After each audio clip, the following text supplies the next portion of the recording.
Yeah. Next, want to make sure you can see it. Yes.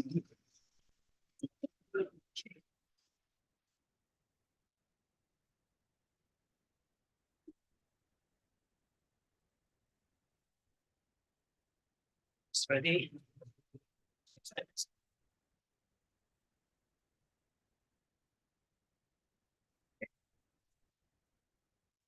Good afternoon, everyone. I call the SMART Board meeting for February 22nd. It's 2 p.m. 2:07. Call the meeting to order.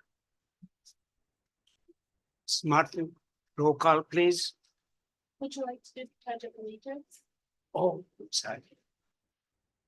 I thought after the on the agenda, it shows that.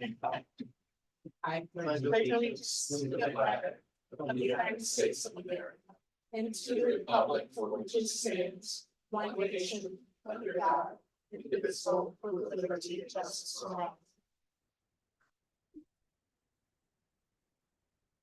Chairman Abdul Haddis, Present. Vice Chairperson John Paul Rea, Here.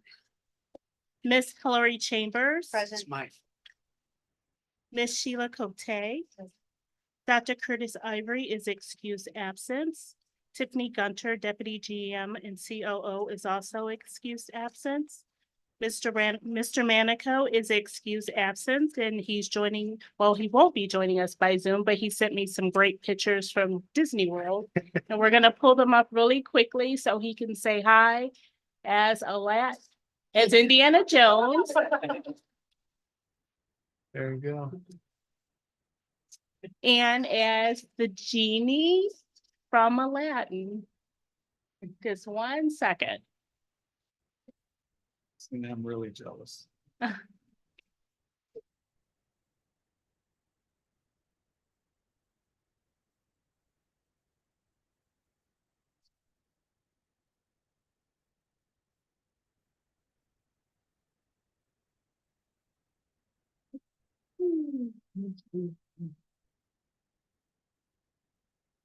Well, we'll send you the picture of him as the genie from Aladdin. Oh, there we go. Oh, my goodness. There you go.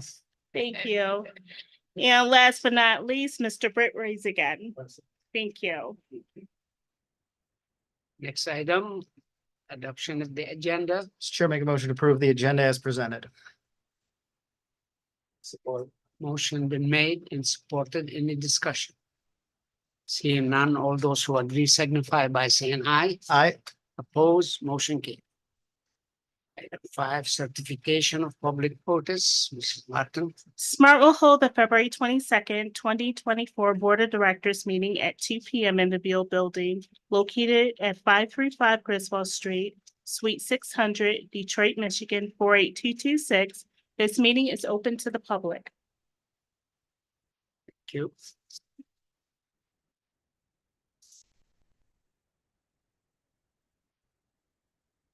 Item 6A. Board meeting for January 2nd. I make a motion to approve the board meetings from January 25th, 2024. Support. Motion been made and supported. Any discussion? Seeing none, all those who agree signify by saying aye. Aye. Oppose, motion carried. Item B, the executive session meeting minute for January 25, 2024. Make a motion to approve the executive session minutes as presented, Mr. Chair. Support. Motion been made and supported. Any discussion? Hearing none, all those who agree signify by saying aye. Aye. Opposed, motion carried. Item 7, public participation. Anybody from the public like to comment? Please take the podium, state your name and your address.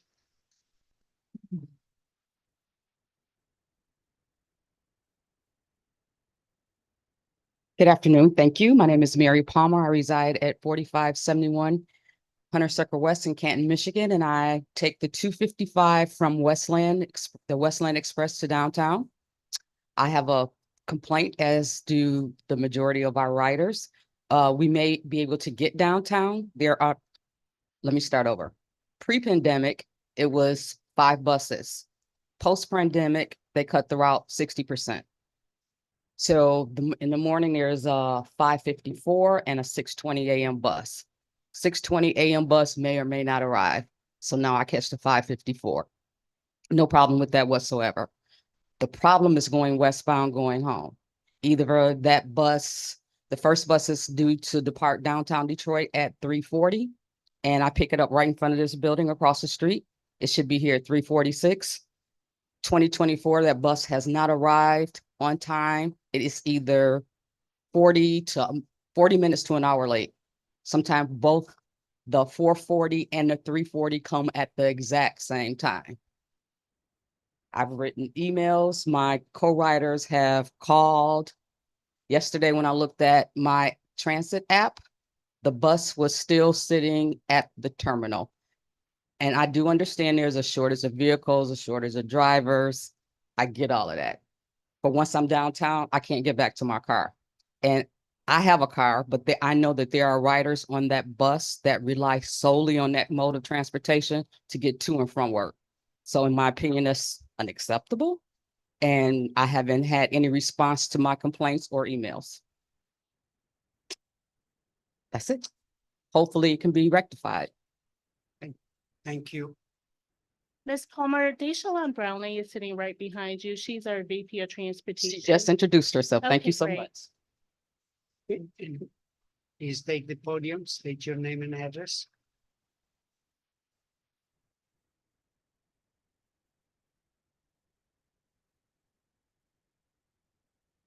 Yes, hello all. My name is Angela Cope. I reside in Detroit, Michigan, off of Amherst and Lebanon. Just have several concerns.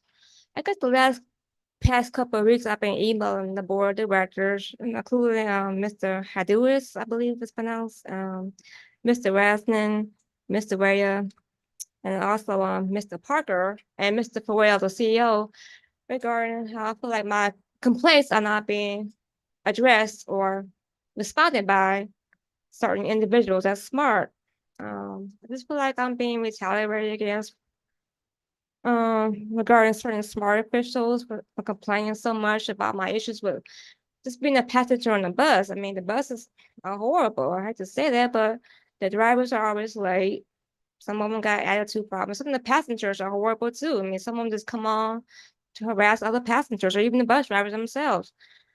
I just feel like my concerns are not being addressed the way I want them to be. Now, I made several complaints, and I feel like, for example, customer service, Shannon White. I mean, she oversees customer service department, but she never responds to me at all. I mean, she's been very non-vigilant towards me personally, her and Vicky Jordan. I just want that to be addressed. And it's very frustrating, you know?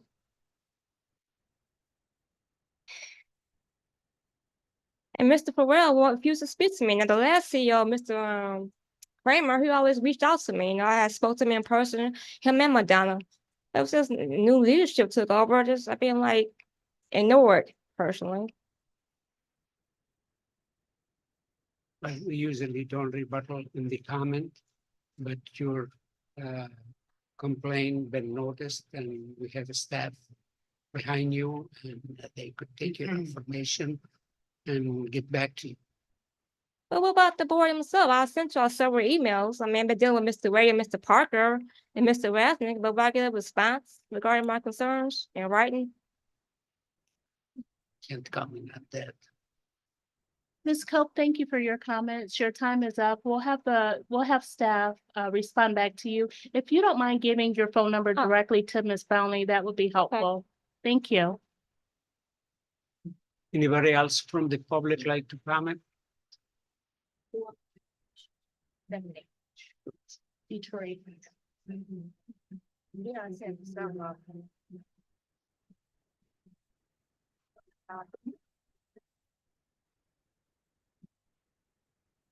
Good afternoon, members of the board. My name is Stephen Hammondtree, and I live in East Point. And yesterday I tried to go to the Olga's Kitchen in Allen Park as part of a quest to visit all of them.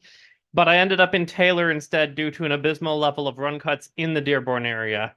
I would have been stuck at the Dearborn Transit Center for several hours if I hadn't caught a 160 that should have already left by the time I got there. And that's not even the worst part of what happened yesterday. The worst part is I lost yet another hour because of a mismatch between the data SMART provides to transit planning apps and the actual locations of bus stops and routes that serve them. Because I ended up at Southgate Meyer trying to catch the 140, and that didn't work out. So I stood there on the east side of Southgate Meyer waiting for a 160 instead. And then I just watched one go right on by and go around the building and only pick up and drop off at the west side, even though the data on transit app direct from SMART says that the east side stop is served by 160, 140, and 830. If you actually walk to the property, you will also notice that that stop is a couple 100 feet away from where that data says it is, and it doesn't say anything about not being served by 160 in person. These kinds of errors, while they're not usually so egregious, are present throughout the system. The bus stop nearest my house has been showing the wrong location for the last 5 years. Of course, I want SMART to fix this, but I'll take that a step further. I'm willing to work with SMART to fix the data. I have some experience with geospatial data like this, and I would like to put that to use in helping SMART resolve these issues. Thank you for your time. Thank you, Mr. Thank you. Hammondtree. Anybody else from the public?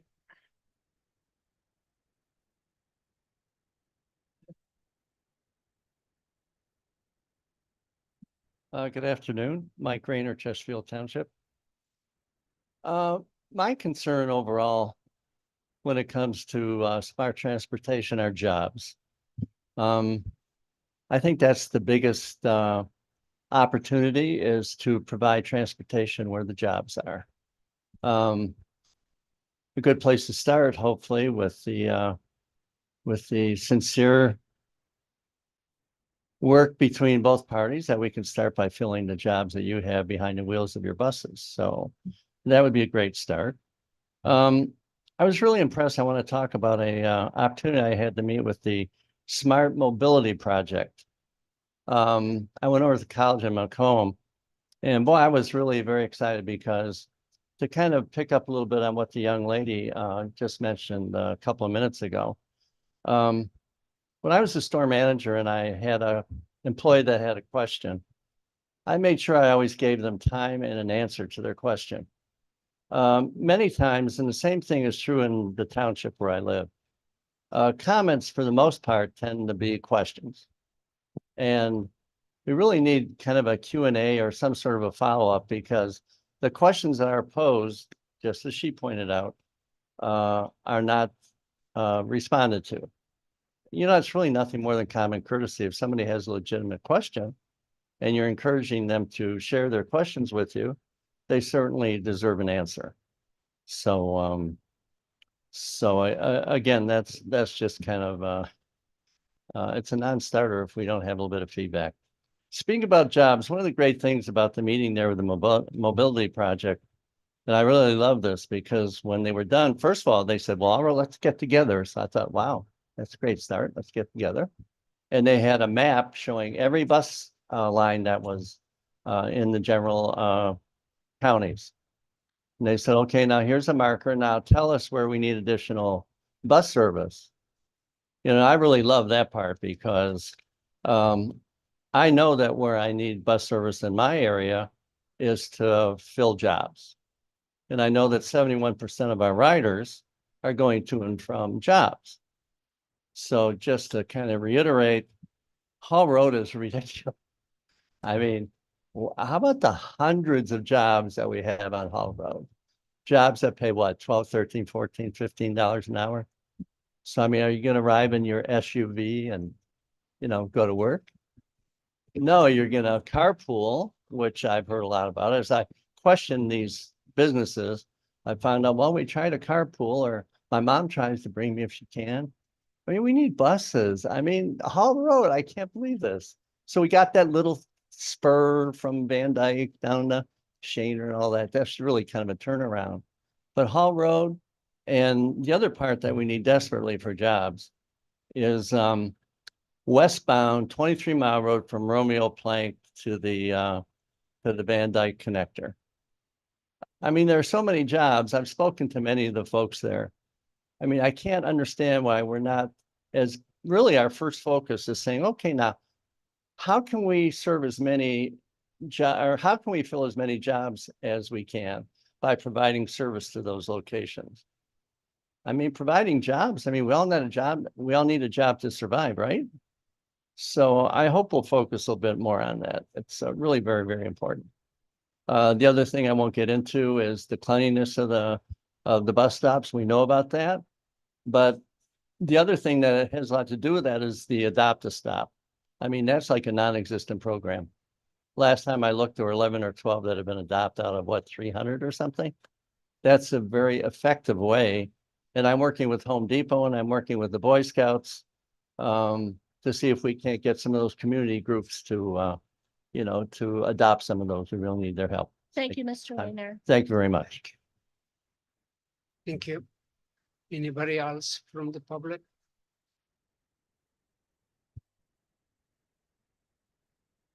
Good afternoon. My name is Robert Plowski. I'm a longtime transit advocate. I'm the vice chair for the Regional Transit Authority Citizens Advisory Committee and the at-large member for the SMART Advisory Council. Today, I kind of want to express my deepest, I would say, pride towards the Smarter Mobility Program. I had the pleasure to attend one of the last in-person meetings in Oakland County at the Bloomfield Township Library. And I want to give big credits to Harmony, her team, and all of the staff that's been in charge of running these meetings.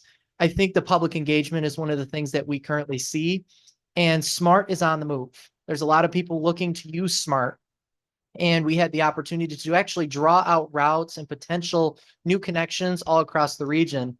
We had folks at our meeting drawing out connections from downriver to 12 Oaks Mall or downriver to other agencies or community colleges here in the region. It's not just that lack of connection that we have between each county to each portion, whether that's downriver to Oakland or Macomb to downriver. We need that connection. And with the mobility program, we're going to see engagement in SMART, but also increased ridership and more conversations about SMART in the community. And kind of picking off one of the things that was brought up by my colleague over here was kind of the service in Wayne County yesterday. That's the first I've seen it in a while, kind of the mishaps in service with a lot of cancellations in Dearborn and people getting passed up at the Southgate Mire. That's a first, but I just kind of want to throw that at kind of the service and development team to keep note of that, because Wayne County not just has less routes, they have less ridership. So we have people that use the service. I actually took SMART here today instead of my car. And it was pretty good. It was very reliable. I got down in the estimated time frame that I wanted to, about an hour. So let's keep that up, because I don't want to see any more cancellations, because that's something that I don't like seeing. And as a transit advocate, that kind of makes me upset, because I've talked very highly about Wayne County service over the last couple of months. So just wanted to put that on your guys' radar. But other than that, from prior, Wayne County service has been very well, very responsive, 30-minute service on all the 125 routes, and they've been on time. I have been taking data recently for not just my committees, but also as an advocate to be able to work with SMART and pass it over. This data not just records my bus routes and my real-time information that I grab, but it's also going to improve service to give you a perception of a real bus rider. This is one thing I want to be able to work with SMART on, us sharing data with you guys. We have been a little bit harsh on you guys over the last couple months, but we have hope, we have potential. SMART is doing work, and SMART is doing what needs to be done to improve the system. Like I said before, any way that we can help, we would love to help you guys. But other than that, keep up the good work. You guys are doing great stuff, and I look forward to giving you guys a good report next month. Thank you you so Mr. much. Plowski. Thank you. Anybody else from the public? Do we have any email? Yes, we have Oh, one email. One more. You can go first if you like. Go ahead. Okay. Well, hello there. You know me by now, Lucas Losecki from Farmington Hills, Oakland County. And today I wanted to take public comment to, I suppose, sort of clear the air, because I'm not going to lie and I've been kind of harsh on you and perhaps unduly so, and I apologize for that. I've been frustrated with some problems with Smart for a while, but I think I've given you a little more flack than you really needed to hear. It may seem like all I do is come up here and complain, and to a certain extent, that's true. I've just been complaining a lot and not really been very productive with the criticism I give. And it just seems like it's created a dynamic where I'm just yelling into the void, where in reality, and especially through meeting so many of Smart's management through the Smarter Mobility Program meetings and just from meeting them here at the board meetings, I've been able to build some more productive relationships with the staff and actually get the issues addressed in a productive fashion. So I'd like to apologize for any who feel like I've called them out. I think Bernard in particular, it seemed like he thought I was just complaining too much, but in reality, that's not true. What I've said here at the board is directed toward the board, not toward the staff. But even with what I've said toward the board, I think I may have gone a little too far. But with that said, things are actually looking pretty hopeful. For all the doom and gloom I talk, it seems like there's some really good things coming to Smart. Rochester, just a few short weeks away, there seem to be a lot of improvements in reliability, and I've heard that there is a pretty big new class of operators looking to join Smart. I'm feeling really good about how things are going. So my apologies again for being so harsh. I've been frustrated, and I think I have reason to be, but I don't really think that justifies all the flack I've given you. So thank you for your time. Thank you for your patience with me as I learn to communicate better with elected officials and policymakers and operations staff such as yourself. I look forward to building some more constructive relationships with you all. Thank you for your time and Thank you. have a good night. Thank you. Anybody else from the public? Seeing none, now we move to the email. Chairman Hattis, we have one email from David Tracy. He says, hello, I am a disabled senior, and after COVID, the Smart 275 bus inexplicably, stopped going to Telegraph Road via Goodard and instead went down North Line. This change means Smart's customers are no longer able to easily access the Taylor Library, the Taylor Recreation Center, City Hall, and many other businesses on the North Line Parday area of Taylor. Regards, David Tracy, and that is all I have, Chairman Hattis. Thank you. Any phone? No. Okay, we close the public participation and move to item 8, the chairperson. Yesterday I was fueling my car at the gas station, and next to me on the other side, lady with sweaters with Smart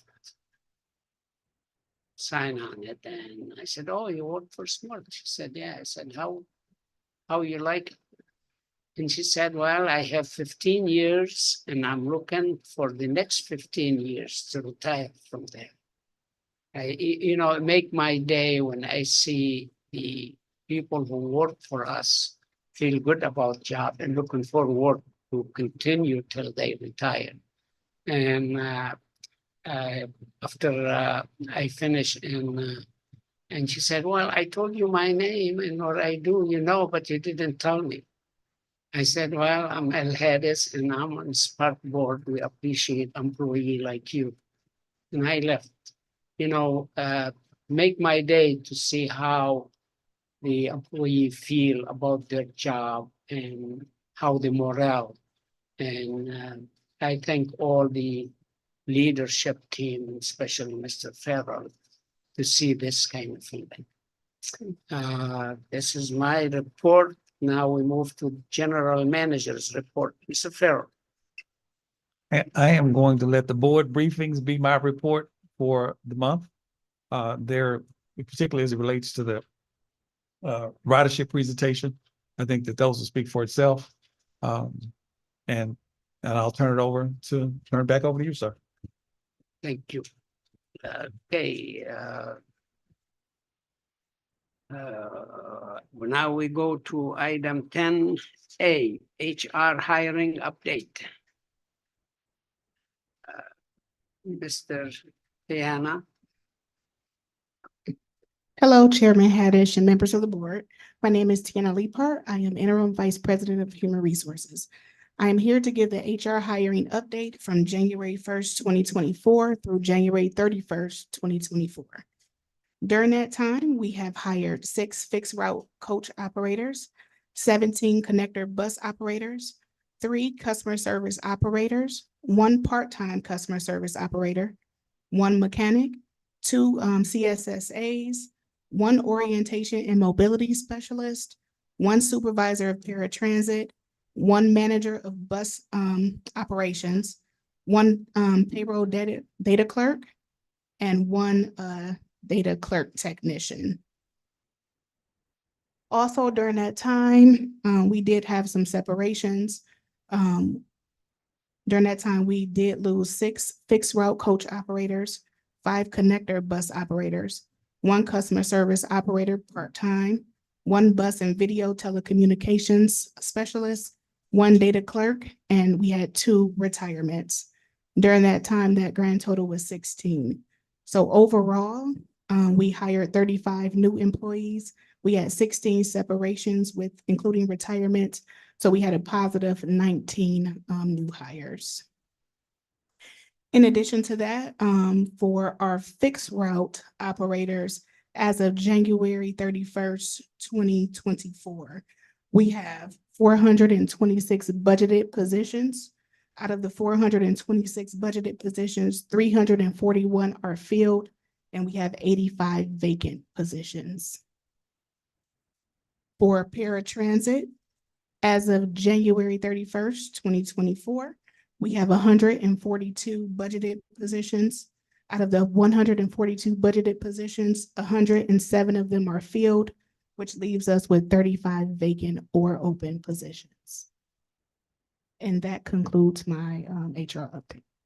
Any question? Yes, I have a question. The connector number seems particularly large in a good way. Is there a reason for that? I believe that it had a lot to do with us ratifying the contract with the wages being increased. Good. And I just want to mention to the board, these PowerPoint presentations that are being presented today are also in the packages that you're receiving, so you'll have them. Thank you. Yes. Motion been made and supported. Any other discussion? Seeing none, all those who agree signify by saying aye. Aye. Opposed, motion carried. We move to item 10B, ridership presentation by Harmony Lloyd. Good afternoon. Thank you. For the presentation. Okay. So while they're pulling that up, I'll just say, at least since I've been here, we haven't done a fixed route presentation on ridership. So this is something new. We pulled some statistics that we felt you would be interested in. But as we go along, if there's additional things that you want to see or things that we feel would be helpful to you to understand the ridership picture, we will certainly adjust the ridership report to make that happen. So this whole report will focus on the 4th quarter of the calendar year for 2023, and then it'll be a comparison to the 4th quarter of the calendar year for 2022. So October, November, and December. You'll see I guess we should have done a little better contrasting colors, but the darker pink color is 2023. The lighter pink is 2022. And this is overall ridership for the system. So there has been growth in every month. In October, it was a 5% increase. In November, it was a 4% increase. And in December, we actually saw a 16% increase year over year. So really positive signs. Can you wait a minute? I just want to find it in here because it seems to be in a different order. So did you find it? It's all in one packet, so the first presentation. But the first is the flex, hiring right? Numbers. Yeah, go back one more. Go back one Yep, more. Keep going, and that's hiring, and hiring goes right into the fixed. Providers. It's separated by the red cardboard. Yeah, but then. But she's missing something. It's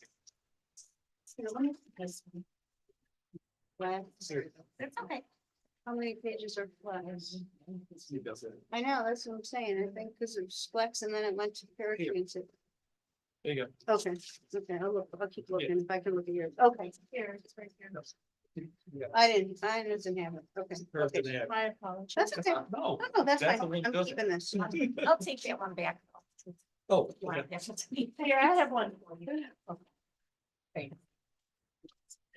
Okay, sorry. Good? Okay, I'll keep going. The next slide, we picked our three top ridership routes. We thought this may be of interest to you to look at. The Fast Woodward, the Van Dyke route, and the Gratiot route. I think it is interesting to point out that both Van Dyke and Gratiot saw increases year over year. The Woodward route did see a slight decrease, but then it raised back up. But I think that is important information for us to remember because it does speak to some of the challenges that we've heard from the public and that we know internally on the Woodward route is when you cut routes, you lose ridership. So it's something to keep in mind. And as we decrease the number of routes that we're forced to cut, I hope we'll continue to see that number come back to where it should be or even higher. Going on to the next slide, I thought this might be of interest. We won't do this every quarter, but this since this is the first quarter of the Novi and Wixom expansions, I thought it might be of some interest to look at those routes and the growth. Now, the number you're looking at, the large number, is the entire route. So it is not Wixom and Novi specific. It is the Grand River Avenue route from end to end. Year over year, we've seen a 10% increase in that route for this time period. And then if you look in the corner in small text, it says Novi Wixom Extension. That is the number of riders that we can pinpoint to that either boarded or alighted, got off of the bus at one of the Novi or Wixom stops. And that was 6,428 riders since October 1st.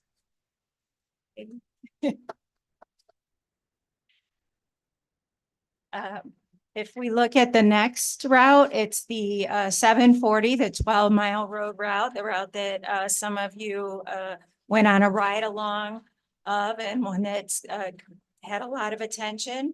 If you look at that route, and again, this is the entire route on 12-mile, you'll see about a 7,000 passenger increase from 2022 to 2023. It's about 13%.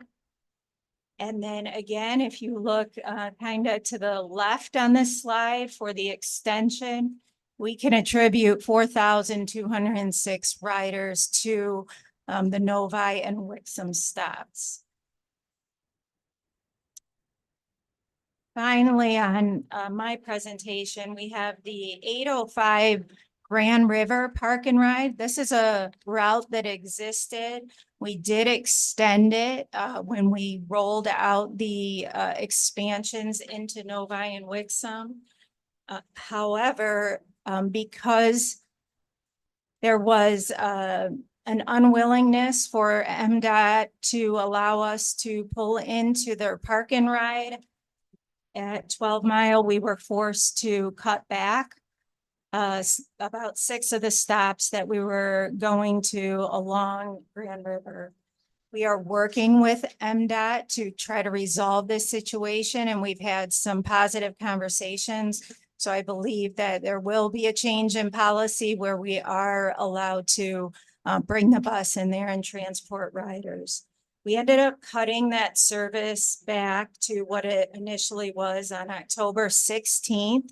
So we only have about a month of data, but we can see that there was 328 riders during that month that used that specific lot to take the park and ride service. So it's important to bring it back because we will see that ridership continue to grow if we have it open and available for commuters. So I will answer any questions that you might have on this report. Any question from the board? Yeah. Comments? Hadis, thanks. Harmony, thank you so much for the presentation. It is refreshing to see that not only that ridership numbers system-wide are heading to a more viable level from an operations standpoint. Also really excited to see the fast numbers kind of plateauing, not only as we are post-pandemic, but more importantly, hitting a lot of those metrics that we're looking as far as reliability. Fascinating to see the 12-mile route all the way with that Novi Wixom extension. It's really great and refreshing to see, you know, from a geospatial standpoint, you know, you can go from all the way to Harper Road to Beck Road and everything. And that's something that's really helping us with the crosstown elements. Now having that full connectivity through Oakland County and seeing some of those numbers kind of coming back into that end. I guess from your perspective with the back and forth from the smart mobility, in what forums are we looking to provide some more of these data and metrics to the public? Obviously, our board meetings are a fantastic way to illustrate the viability of the system. As you know, we're getting back, you know, our sea legs on that standpoint. But what are some thoughts that whether it's from the planning team or from even from the marketing team, as far as maybe showcasing some of these metrics or benchmarks, or even to you, Mr. Farrell? I think we had talked about a dashboard that we would put on our website. I think that's the goal, is to have several performance measures, not just ridership. We want to make sure the data we're putting up there is accurate. Yeah. So we're working through that to refine the data so that what we're showing you is the true picture. But that is certainly the goal, is that we will have performance measures that are available to the board, but also to the general public. Thank you, Howard. Appreciate that. Any other question? Yes, thank you. Chamber. Yes, thank you. This is fabulous. Really good information. In terms of the other points that you look at, are we able to track, like, you know, buses that are on time, you know, like the airlines release on time takeoff information, that type of thing? Can we track what other statistic data points do we have? So on-time performance will definitely be one that we bring forward. That's, and you've heard some of our passengers comment that sometimes the flow of data from one system to another seems to cause crazy issues. So we are making sure that that is all taken care of before we put those numbers out there, so that we, like I said, can stand by them.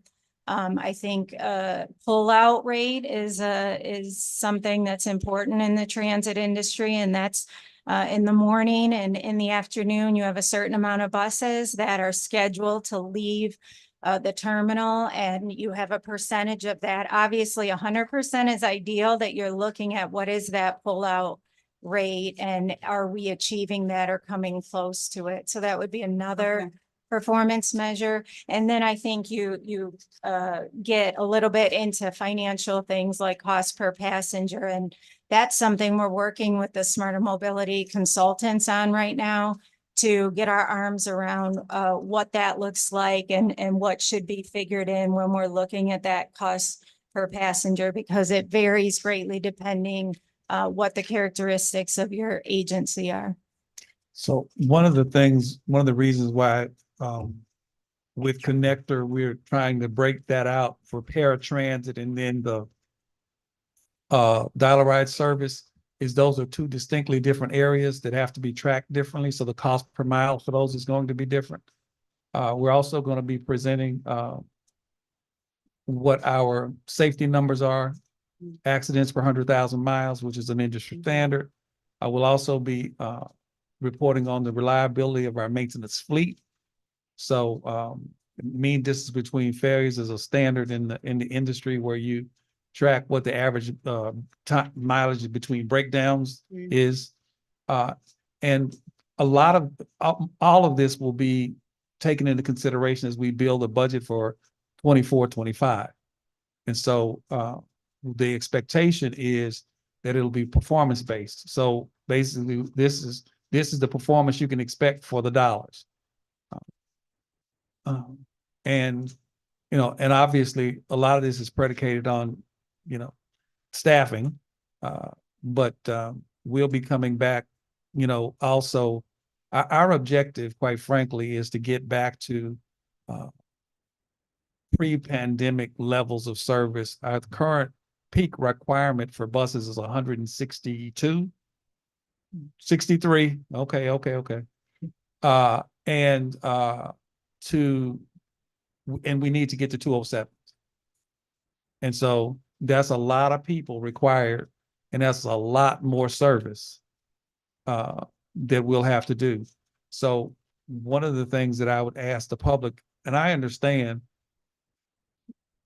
how frustrating it can be to be waiting in the cold for a bus. Been there, done that. But this process of recruiting people is a lot more difficult than it used to be. And I'll just leave it at that. And that's where our focus is as an organization, is to get people and keep people. So but we're going to be providing report cards to show how we did, good, bad, or otherwise. Can I just ask a question with regard to exit interviews of staff? So I was looking at. Sometimes we can have them, sometimes we can't. Okay. So do we have data or reports on reasons for leaving, number of terminations? we can get that information, if to the extent that they will tell us. That's been the challenge. Sometimes they just don't show up. And so, you know, we're also going to be presenting to the board the cost of training. It's several $1,000s to train an operator. And so it's a big investment on SMART's part to be able to do that. And it's very frustrating. We had a class of people that we spoke to 2 weeks ago, and there was a lady who quit right after the graduation. I mean, like immediately following the graduation. So we're just plugging through. Mm-hmm. So I know that you received a flex and paratransit report a couple months ago, but we want to get this on a more regular schedule where we're reporting out to you on a quarterly basis. So Jim Henderson, who is the Assistant Vice President for the flex service, is going to come up and review that with you. And ultimately, I'd like for this to all roll up into just a ridership report for service, because at some point as we go forward, we'll be asking how many people make the transition from flex to fixed route. So there really isn't, ridership is ridership. So we got to get to use to that, as well as the ridership on paratransit. Thank you, Mr. Lloyd. Good afternoon, Mr. Chair, members of the board. I'm Jim Henderson, Assistant Vice President of On-Demand Services. On behalf of the On-Demand Department and SMART staff, I am here to present a service update reflecting the fourth quarter of 22 and 2023 data. While I'll be presenting on the service as a whole, a more detailed breakdown of each individual zone will be included for your review as requested at last month's board meeting. Next slide, please. Here's a reminder of where the 5 flex zones are located. They are represented by the purple areas on the map. Next slide, please. Flex saw ridership increases of roughly 5,000 to 6,000 per month from Q4 2022 to 2023. The addition of 26 waves to the fleet, as well as additional hours, helped facilitate these increases. Next slide, please. Average pickup ETA decreased in Q4 2023, even with the higher ridership over the previous year. Smart and VIA worked together at establishing a shift captain in addition to local field management to monitor the service during all hours of operation. This has allowed for the redistribution of vehicles across zones when the appropriate levels need to be adjusted in the event of higher demand or circumstances such as driver call-ins, vehicle issues, accidents, etc. Utilization has remained incredibly consistent from one year to the next. The highest utilization is in the Pontiac and Auburn Hills zone, while the lowest is in the Hall Road and Troy and Clawson zones. Although we are seeing a leveling out in the Pontiac zone and an increase in the Troy and Hall Road zones. The additional vehicles that have been dedicated to specific zones have assisted in increases in numerous metrics, which we continue to monitor. Next slide, please. We did see a drop in the average ride distance per trip. This could be due to higher ridership year over year and the travel patterns of those newer riders. And as requested from last month's meeting, you'll see that the average trip length was roughly 4.5 miles. On Flex, this would cost our base fare of $2. So what we did, we priced 5 rides per zone with Uber that were reflective of the average distance Flex trip in each zone. In doing so, the average cost of a ride with Uber fluctuated from zone to zone from just under $16 per ride in Farmington and Farmington Hills to just over $22 a ride in Pontiac and Auburn Hills. Averaging this out over the 5 zones, we have an average Uber ride cost of $18.64. So this just shows that Flex is an incredible value at $2. Lastly, our cost per ride has stayed consistent from year to year. We did see a slight increase in December of 2023, but we largely attribute this due to slightly lower ridership in December due to holidays, but also coupled with the new contract rate that went into effect on December 16th. I'm available for any questions that the board may have. Any question? Seeing none, thank you. Please turn a motion to receive and file the ridership presentations as presented. Invite Norm Buhajer up to the stand here for paratransit update. We'll put it on hold. Good afternoon, Mr. Chair and members of the board. My name is Norman Buhajar. I think everybody's having a problem with that. I'm here to represent the paratransit department and SMART staff and present the service update reflecting the fourth quarter of 22 and 23. And I'll be presenting it as everybody else, a general overview. You've got packets there that are much more detailed that you can go through and for more information. And if you need anything else, we'll be more than happy to answer any questions with a more detailed breakdown.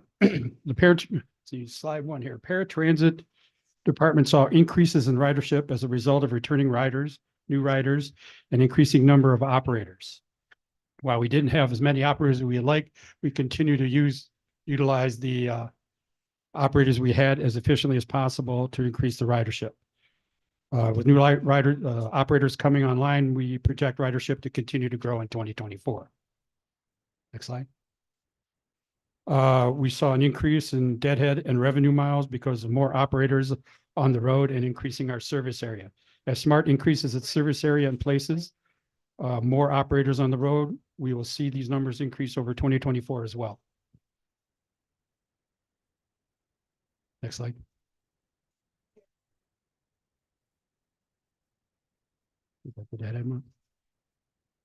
Next slide.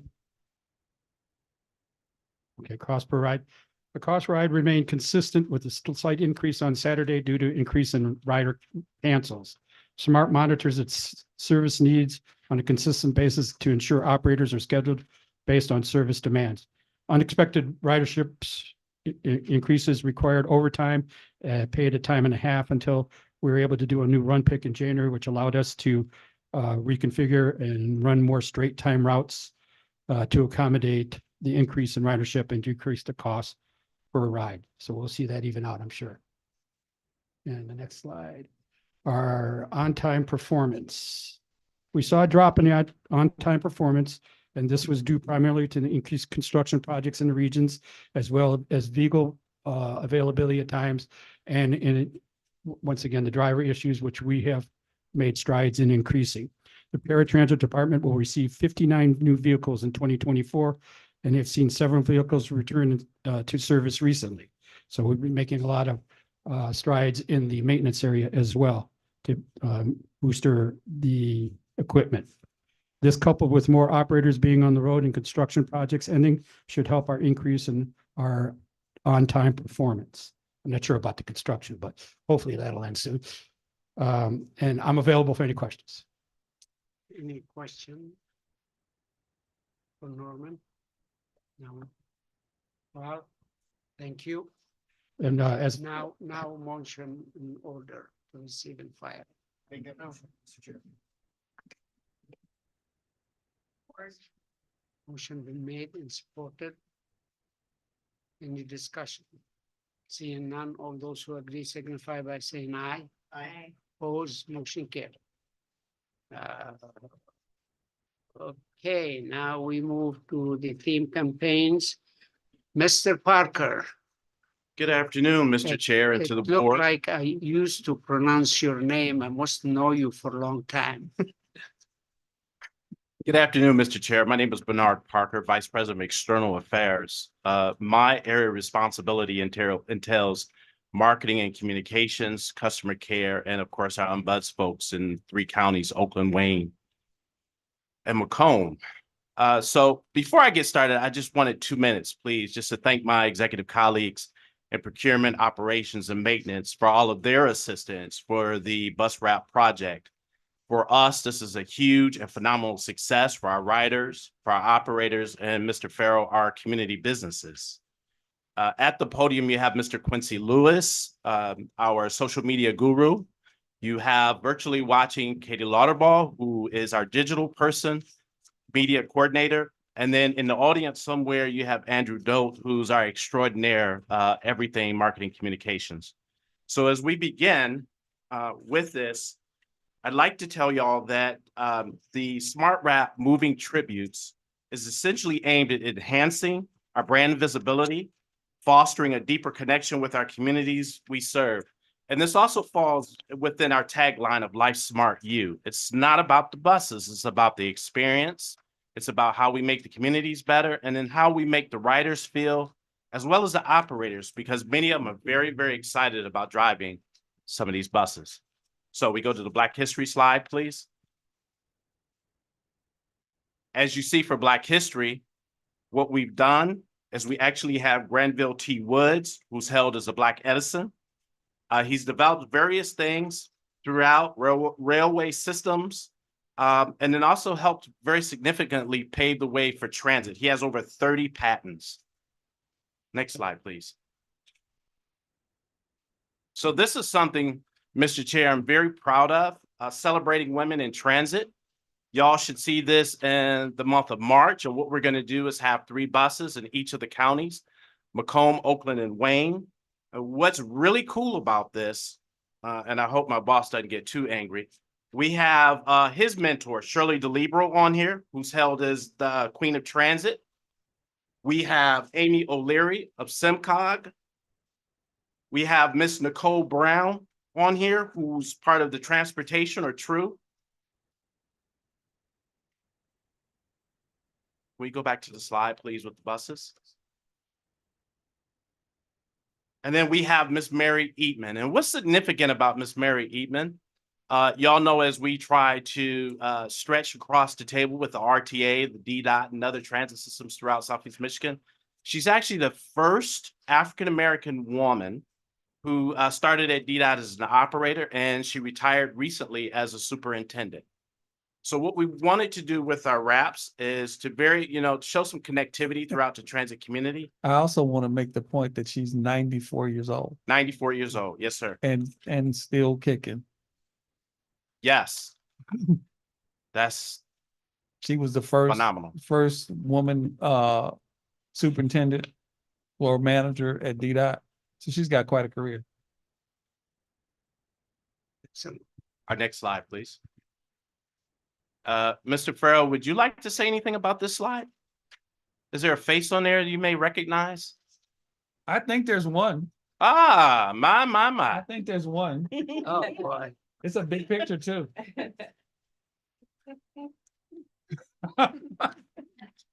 So as the Arab American Heritage Month approaches steadfast, what we wanted to do, and you have to forgive me for going out of protocol, but Papa, this is something that I really wanted to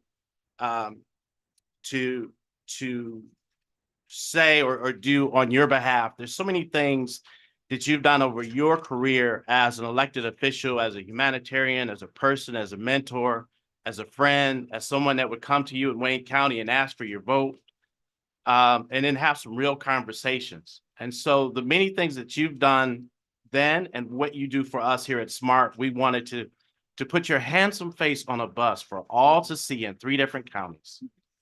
Thank you. Thank you. Next slide, please. So the next few slides are concepts. My team, along with Mr. Farrell, and when I say with Mr. Farrell, we go through hours of time in terms of deciding who should go on these buses and the relevancy of why. And keep in mind, our theme, our tagline, Life Smart You, we try to make everything relevant to transit. Some way, some fashion, somebody has done something to help transit out, whether it's a rail or a bus or a train or a mogul or whatever. We really want to pay homage to that. Bernard. Yes. I've worked in a lot of places, as you know. I've not worked in a place that has as diverse a community as this one. And I think it's important to demonstrate that and highlight the diversity that makes up Southeast Michigan. And so as you can look at some of the upcoming wraps, we're trying to do just that. We want people to know that we appreciate them and their contribution to Southeast Michigan. And in fact, in some instances, the country. So this is just the first of many that we hope as we go forward to just say thank you for the work that people have done. Yes, please. Just ask, so is the notion that there will be one bus wrapped in each county? How many buses are wrapped? Yes, ma'am. One wrap. each county. Yes. Okay. And I mean, I hope that we can get some media attention, like for example, especially the one that must already be on the street, right? The February 9th one. Yes. Yes. I mean, I'd love to see an article in the paper about that. So, I mean, I would think it would be, you know, there's a lot of coverage about Black History Month, so we could try to do that. We'll do what we can. I would definitely encourage us to do that. I like all these. I might share some caution about the holidays. Okay. Only because they're religious holidays. and Sure. I don't know how you're gonna handle that. You know, there's people that celebrate a lot of different religious Well, holidays. we talked about identifying them all and doing some form or another. Either we'll find out all and do all, or we won't do any. Absolutely. One or the other. Is the plan to do this annually and change the theme annually? So the plan is to go through the holidays this year and then. So, you know, so some of these events are annual because there's always a Right. Women's History Month and African American History Month. So we'll feature different people as we go forward. We just started this year with a transit piece, but it could be key women in Southeast Michigan that have nothing to do with transit, but have made a contribution to the community. So my expectation is this is the first of, you know, starting a tradition, if you will, for this organization to acknowledge excellence. And so as we go to the next slide, and then that'll be very quick. You see Juneteenth, which honors and recognizes the freedom of equality. Next slide, please. Black Business Month. Next slide, please. Hispanic Heritage Month. Again, some of these are just concepts. Our goal, and just as a side note, we belong to various chambers throughout. And our goal is to make note of the folks that write our system. I mean, it's very inclusive, very equitable, and those are the things that we want folk to know and appreciate. And so then I have Quincy Lewis, who's going to talk about a couple of things for us. So I'm sorry, which one were we talking about? Future initiatives. Got you, right. So there's two that I'm sorry. I'm Quincy Lewis. Thank you, Bernard. Thank you, sir. I'm Quincy Lewis, the social media coordinator. Good afternoon. So what we're looking at is two items that aren't in this slideshow, and the one is the hiring focus, right? So not only are we going to do bus wraps, but this is a whole initiative. So we're looking at 40 under 40. So we're trying to kind of shift our gears towards younger employees. So with that, we're going to have bus wraps, a social media campaign, and a media campaign just to kind of push that narrative. Working with Q&M, we've already actually gotten some of this stuff in place for the hiring thing. Future initiatives is actually going to be an incentive-based reward. I'm sorry. And one of the things is that the people that we'll be using to focus on this are employees here. Yes. Yes, these are 40 under 40 right here. And actually we've shot some 30 under 30 as well. But of course that's included in 40 under 40. The future initiative is going to be we're somewhat of a reward system for using sustainability. So that's going to encourage people to use the buses, the electric vehicles, that kind of thing. So you're actually going to get a reward for riding the buses. So you ride the bus, you get incentives for sustainability. So that's going to be exciting too. So that we're going to include that in a bus wrap campaign as well, evolved into some social media and some actual media as well. So those two concepts we're really excited about just moving forward. And then in closing, I just want to bring this home. Quincy, excellent job. Thank you. I can't stress enough how proud of marketing communications, external affairs, Andrew Doe, customer care. I mean, we're just doing a yeoman's job. We got a lot more to do, a lot more to learn, a lot more to fix. But I mean, they're doing an outstanding job. And lastly, in closing, all the things that we're talking about are all the things that both Mr. Farrell and Ms. Gunter have been apprising y'all for the last year that I've been here, which was February 6th, it started, knock on wood. Whether it's the green initiative, whether it's diversity, whether it's hiring, whether it's, going out in the community and having some aesthetics and being part of that fabric. So again, thank you very much for your time. Thank you.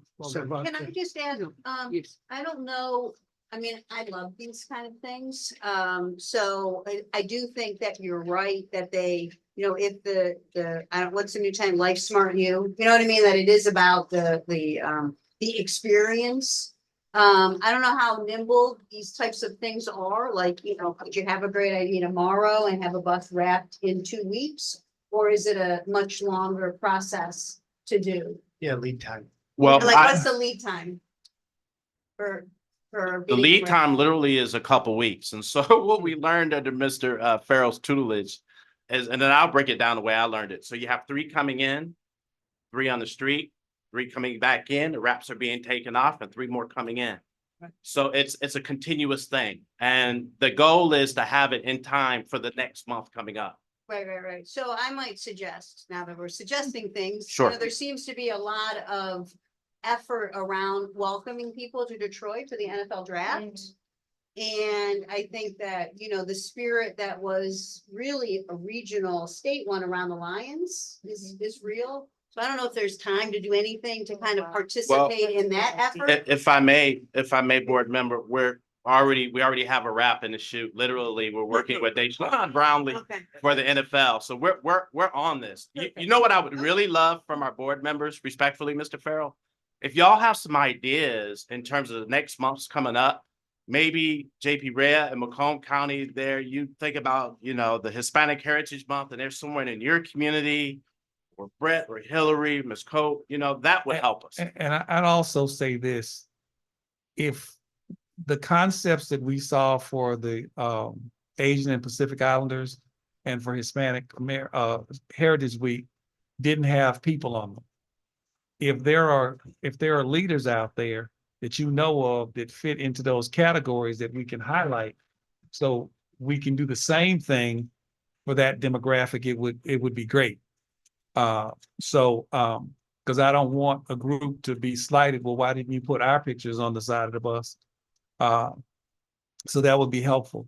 And the last thing that I want to say in terms of the work that they're doing in terms of the outreach, I may have mentioned it last month. 60% of the population of the United States is either Generation X, Millennial, or Generation Z. Those people are under 50 years old. 60% of the population. So if we don't target that demographic, those demographics, we're never going to get the numbers that we need to do. And everything that we're doing in the organization in terms of trying to attract that is trying to attract that demographic. So I just want to make sure that the board understands that we get it, but that's the group that we've got to get. And we have to make some changes in how we do business in order to be able to deal with the quality of life issues that those demographics expect.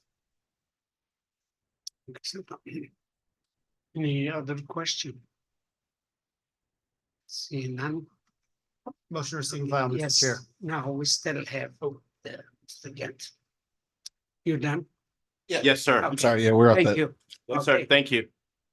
Thank you. And thank you for your kind work too. Thank you. Okay, motion been made and supported. There any other discussion? Seeing none, all those who agree signify by saying aye. Aye. Opposed, motion carried. Now we move to the fund item, the financial report by Ryan. Thank you. This may be like eating your vegetables after having dessert, but we'll roll with it. All the fun financial stuff happened last month. I done that before. I do want to preface this report with it is important to keep in mind that the budget did assume a higher headcount throughout the year, as well as all of the union contracts being settled. So if things do look a little out of whack, that is the primary reason why. But overall, I want to say it was a good quarter. I will make a couple of points and then I will open it up for questions. Overall, revenues were behind budget by approximately $15 million. Now that is a large number, but in total, SMART is not over budget net income wise, so don't be alarmed with that number. The primary reason for that, there's three primary reasons. First, SMART didn't spend as much money as we had budgeted due to headcount primarily, again. So we didn't receive as much operating assistance from the state. We also are still working on putting out certain expansion programs. So as we've been rolling out expansion, some of those didn't happen exactly with the timetable that we initially estimated. So there's some less property tax revenue, or SMART has already received, but is utilizing the property tax revenue associated with those expansions. And lastly, at last month's board meeting, we did a couple of amendments to tweak our federal relief funding draws. So through December of 2023, we hadn't accrued any revenue as it related to that, but you'll see all of that catch up in Q3 or March 2024.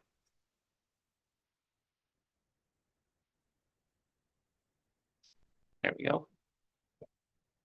Overall wage expenditures were approximately $20.7 million under budget. Again, this is primarily due to headcount and union contracts still being negotiated. I'll point out a couple of numbers as it relates to our direct operating expenditures. Due to not running as many miles as originally budgeted, we are under budget by about $1.6 million for fuel. Vehicle liability claims do continue to be slightly higher than our overall expected budget. However, those are within kind of the tolerance interval, or we've planned definitely sufficient contingency to deal with those. So at this time, they're not creating any budgetary issue for SMART. So the fuel prices going up and down, it's not causing us any budget issue. I said the fuel prices fluctuate up and down, and that doesn't cause any problem for the budget. Not currently. So we actually budgeted $3.60 per Oh, diesel okay. gallon. We're observing approximately through December $3 per gallon in diesels. So on a per gallon basis, we're still under budget. Excellent. Overall administrative expenditures were about $1.2 million under budget. This is primarily due to timing of certain campaigns that Bernard's working on and several of our other folks are working on that haven't really kicked off, but so they'll kick off in later quarters in the year. So we'll see those expenditures normalize throughout the year. And lastly, overall, SMART was $6 million to the positive. So we continue to remain financially stable and to cover all of our current expenditures. With that, I will open it up to any questions that board members may have. And I'm happy to dive into any more detail on any particular line items. Any question, Ryan, or any particular item? Motion received and filed, Mr. Chair. Support. Motion been made and supported. Any discussion? Seeing none, all those who agree signify by saying aye. Aye. Opposed, motion carried. Thank you, Ryan. Good job. Item 12, a new business. Any new business? We have item 12A, resolution. Zero emission fleet transmission plan and alternative fuel analysis consultant services.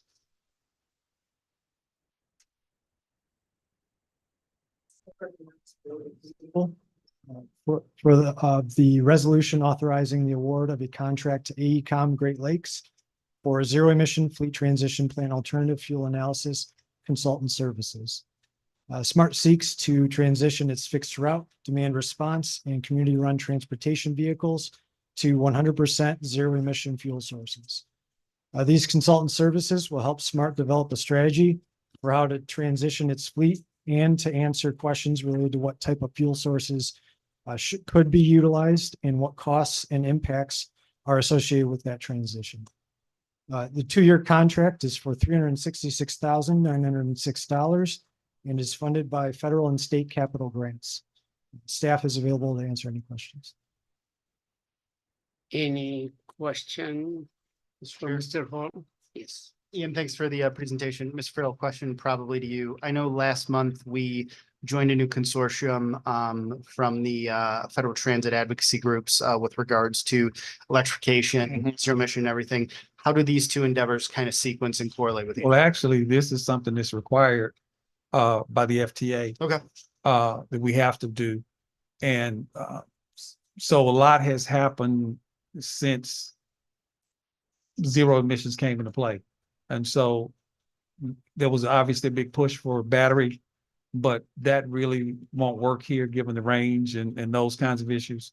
So this is to determine what's the mix of battery, hydrogen. Do we buy our own hydrogen? Do we make our hydrogen? You know, all of those things. Because as we get ready to purchase new vehicles, that's what we'll be looking at as we go forward. And as a matter of fact, we have even not just on fixed route buses, but also on smaller vehicles. Okay. On some of the vans, there are a couple of transit systems that have actually made the conversion of like a Sprinter type vehicle and taking out the gas engine and put in a hydrogen. So it's a new world. Mr. Chair, I also make a motion to approve the consultant agreement with AECom as presented. Motion been made and supported. Any other discussion? Seeing none, all those who agree signify by saying aye. Aye. Opposed, motion carried. Thank you, Mr. Hall. Okay. Now we have resolution. Item B, contract amendment for an extension and price increase with the Enterprise Uniform Company for uniform for driver and road supervisor. Good afternoon, Mr. Chair, Good afternoon. board members, general manager, and staff. Greetings. Thanks for allowing me to present this recommendation to the board. Staff recommends board approval of the resolution authorizing the approval of a 6-month contract amendment and extension with price increases for uniform services for drivers, road supervisors with Enterprise Uniform Company, 2862 East Grand Boulevard, Detroit, Michigan, 48202, to extend the contract for 6 months from March 1, 2024 to August 31, 2024. And with increased prices on our current uniforms at a total cost for the 6-month extension period not to exceed $80,000. This will be paid for with operating dollars. Excellent. Extension of this contract will allow us to continue to fulfill uniforms for drivers and supervisors. Thank you. Any question? Any questions? No. Mr. Chair, make a motion to approve the contract amendment for extension and price increases with Enterprise Uniform Company. Support. Motion been made and supported. Any other discussion? Here are none. All those who agree signify by saying aye. Aye. Opposed, motion carried. Thank you. Thank you. Item C, authorization to award contract to upgrade approval trapeze FX space schedule and map. Thank you. Okay, Ms. Harmony Lloyd, again. Staff is recommending board approval of the resolution authorizing the general manager to award a contract to Trapeze Software Group for the Trapeze FX scheduling map in the amount not to exceed $33,472.37. Smart staff use the FX base map to assist the scheduling and planning staff in building routes and schedules. The current base map has not been updated since 2014 and therefore is missing many of the new developments such as apartment complexes and Amazon distribution centers that Smart serves. The proposed project will include the updated map, license costs, and technical support for retracing the routes to accurately reflect current mapping. This project will be paid for with federal and state grant funds. I can answer any questions. Any question was not yet. Yeah. Harmony, do you, the GIS say it's in the things like the. We do. Oh, Mhm. and you know, the contact. Yeah. Any other question? One of the things, just so you'll know, we'll be coming back with more frequent updates for this, whether it be biannually or what have you, to make sure that the maps that we have, as Ms. Lloyd mentioned, it's been 10 years since it's got updated. We don't want to repeat that going forward. We're thinking about every 4 years we'll update it. We think that's probably enough. I would also just add, this is not a map like you're discussing here, but I don't know how many of these service area maps you have on your website, but we noticed when we were kind of reviewing the draft of our annual report that we have to now adjust how we used to convey Smart's footprint in Oakland County so that it now goes out to Novi and to Rochester instead of stopping in Farmington Hills. Exactly. So we need to update that map. Mr. Chair, make a motion to award the contract to upgrade Trapeze FX base scheduling map as presented. Motion been made and supported. Any other discussion? Here and none. All those who agree signify by saying aye. Aye. Opposed, motion carried. Thank you, Ms. Lloyd. Okay, now we don't have any closed session. We move to item 14, board member businesses. Any? Okay. Seeing none, then we move to item 15. I make a motion to adjourn, Mr. Chair. Motion's been made and supported. All those who agree signify by saying aye. Aye. If you disagree, you could stay.